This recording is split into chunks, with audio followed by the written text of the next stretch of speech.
কলকাতার ছোট পর্দা থেকে বড় পর্দা সব ক্ষেত্রেই নিজের আলাদা অবস্থান তৈরি করেছেন স্বস্তিকা দত্ত।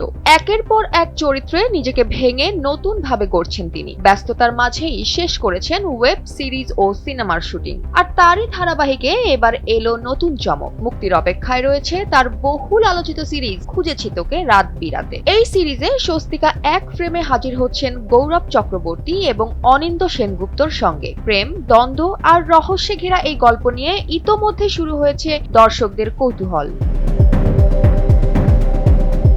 এ ব্যাপারে ভারতীয় গণমাধ্যমকে দেওয়া এক সাক্ষাৎকারে অভিনেত্রীর ব্যক্তিগত মত জানার চেষ্টাও চলে। সিরিজের নামের সঙ্গে মিল রেখে তাকে প্রশ্ন করা হয় রাত বিরাতে তিনি কাকে খুঁজবেন। হাসি মুখেই জবাব দেন স্বস্তিকা, ঘুম খুঁজবো। এত বছর এত খুঁজেছি, এখন আর খুঁজতে চাই না।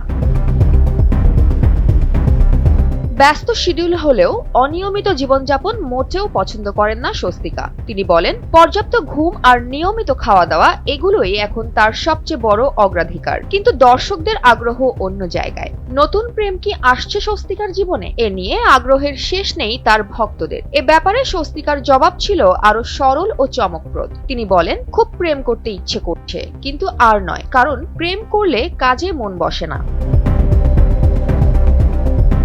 খুঁজেছি তোকে রাত বিরেতে নতুন এই সিরিজেও থাকবে সম্পর্কের গল্প, টানাপোড়েন, আবেগ আর রহস্যের ছোঁয়া। স্বস্তিকা জানালেন, ভালো চরিত্রে অভিনয় করার প্রতি তার আলাদা দুর্বলতা আছে। এছাড়াও গৌরব ও অনিন্দের সঙ্গে কাজ করা ছিল তার বহুদিনের ইচ্ছে। তাই খুঁজেছি তোকে রাত বিরেতে তাকে ভীষণভাবে তৃপ্ত করেছে। এদিকে প্রফেসর বিদ্যা ব্যানার্জি চরিত্র দিয়ে দর্শকদের হৃদয় জয় করে পর এবারের চরিত্রেও নতুন এক স্বস্তিকাকে দেখবে দর্শক, এমনটাই আশা করছেন তিনি।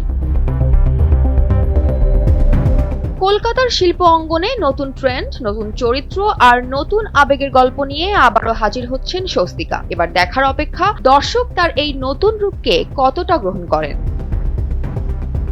জয়া হাসান, এনপিবি।